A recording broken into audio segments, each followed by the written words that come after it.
Hello students, in this video we will implement JSP. So firstly I will create a new project Java Web and Web Application.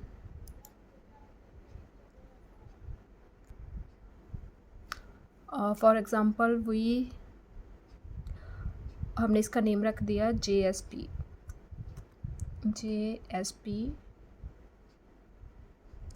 underscore demo. Then server you can आप Glassfish भी use कर सकते हो, Apache Tomcat भी use कर सकते हो, आपकी चॉइस है. Then next यहाँ पे हमारे पास फ्रेमवर्क्स है. अभी हमने कोई फ्रेमवर्क यूज़ नहीं करना, so that's why click on finish.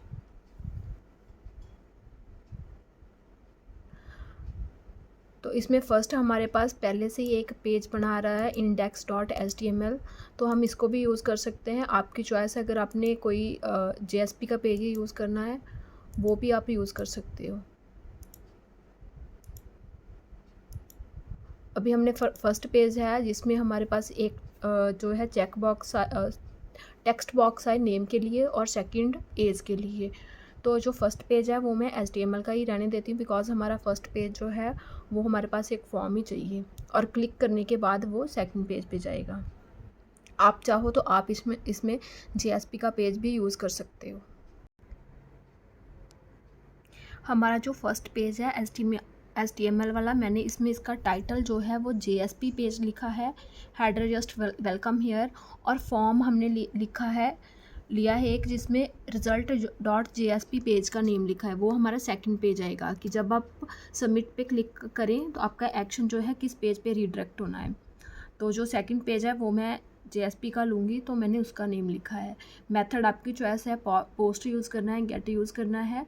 Then हम चाहते हैं कि एक नेम लिखा है उसके साथ टेक्स्ट बॉक्स हो, तो मैंने इनपुट टाइप टेक्स्ट ली है और सिमिलरली एज के लिए एक टेक्स्ट बॉक्स लिया है और एक मैंने ईमेल के लिए टेक्स्ट बॉक्स लगाया है. इनपुट टाइप हमारी टेक्स्ट है और उसके साथ उसका नेम मेंशन किया है ताकि हम सेकंड पेज पे उनकी वैल्यू को रिसीव कर सकें.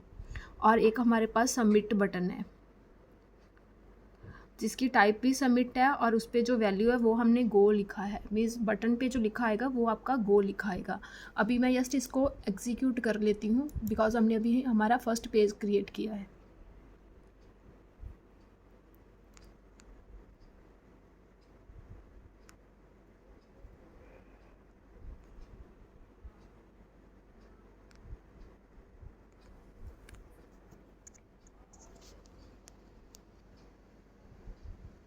तो हमारे पास आउटपुट आई है नेम. जैसे हमने कोई नेम इसमें एंटर कर दिया, फॉर एग्जांपल मैंने इसमें नेम ABC ऐड कर दिया. Then age like 21.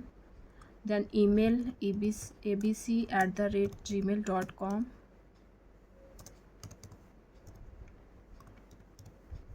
और देन हमने गो पे क्लिक किया तो इसमें एरर आ रही बिकॉज हमारा एक्शन लिखा है कि वो result.jsp पे जाएगा, लेकिन हमारे पास कोई भी result.jsp पेज नहीं है. तो सेकंड पेज हम अपने प्रोजेक्ट में, जो हमारा प्रोजेक्ट है JSP_demo, उसमें हम एक पेज ऐड करेंगे.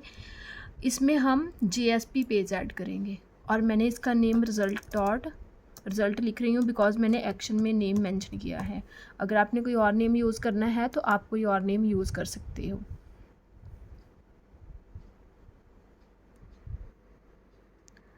तो अभी हमने, जब आप सबमिट पे क्लिक करोगे तो आपका जो प्रोग्राम है, आपका जो कंट्रोल है वो इस पेज पे आएगा. तो इसमें हमने एक तो वैल्यू जो है रिट्रीव करनी है नेम की, एज की और ईमेल की. तो उसके लिए हमारे पास वेरिएबल्स होने चाहिए. जैसे नेम के लिए हमारे पास स्ट्रिंग टाइप चाहिए, एज के लिए इंटीजर और ईमेल के लिए भी हमें स्ट्रिंग चाहिए. और सिमिलरली इसमें हम request.get पैरामीटर के थ्रू अपना जो नेम है वो रिसीव कर सकते हैं. जैसे हमारा नेम क्या था, नेम, और एज के लिए क्या था हमारे पास, एज. और जो टेक्स्ट बॉक्स हमारा ईमेल वाला था उसमें हमने जो नेम रखा था उसका ईमेल. जो एज है वो स्ट्रिंग टाइप की आएगी, बिकॉज टेक्स्ट बॉक्स जो है उसका डेटा स्ट्रिंग टाइप का होता है, तो इसलिए उसकी पार्सिंग करेंगे, मीन्स उसे कन्वर्ट करेंगे इंटीजर में। जो भी अपने रिक्वेस्ट डॉट गेट पैरामीटर की यो यूज़र ने एज वाले टेक्स्ट बॉक्स में वैल्यू एंटर की है वो आपके पास आ गई, लेकिन उसको आपने इंटीजर में कन्वर्ट करना है, तो उसके लिए आप लिखोगे इंटीजर डॉट पार्स इंट।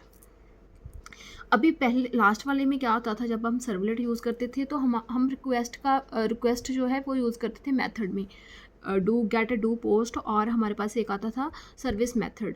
लेकिन JSP में हमें वो कोई भी लिखने की ज़रूरत नहीं है। आपने जो भी जावा का कोड लिखना है वो एंगुलर ब्रैकेट % में लिखना है, और इसमें जो रिक्वेस्ट और रिस्पॉन्स आपके पास ऑब्जेक्ट होते हैं वो बाय डिफ़ॉल्ट होते हैं, और सिमिलरली आउट जो ऑब्जेक्ट है वो भी हमारे पास बाय डिफ़ॉल्ट होता है। जैसे सर्वलेट में आप प्रिंट राइटर क्लास के थ्रू आउट ऑब्जेक्ट पहले क्रिएट करते हो फिर यूज़ करते हो, लेकिन इसमें आपको पहले से इम्प्लिसिट ऑब्जेक्ट मिलता है। तीनों वैल्यू हमने रिसीव कर ली, देन जस्ट हमने उसे प्रिंट करना है, out dot println name, age और ईमेल। जस्ट अब दोबारा मैं इसको एग्जीक्यूट करती हूँ कि आपकी जो वैल्यू आप फर्स्ट फॉर्म में ऐड कर रहे हो वो सेकंड आपका जो पेज है उस पर रिफ्लेक्ट होती है या नहीं।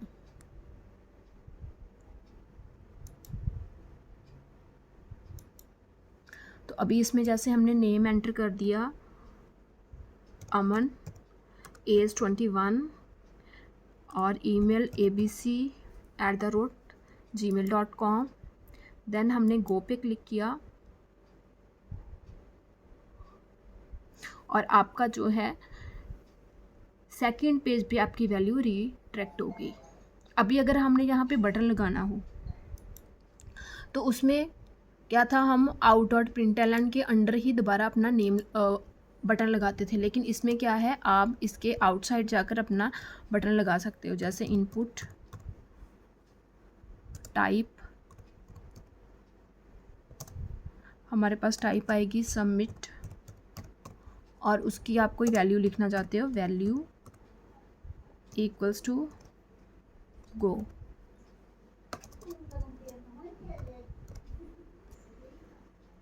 तो अभी हमने अपनी कोडिंग के आगे ही जो है बटन लगाया था। सर्वलेट वाले में हमें आउट डॉट प्रिंटल में लिखने की ज़रूरत थी, तो अभी हम इसके आउटपुट में जस्ट देख लेते हैं कि आपका रिफ्लेक्ट हुआ है या नहीं।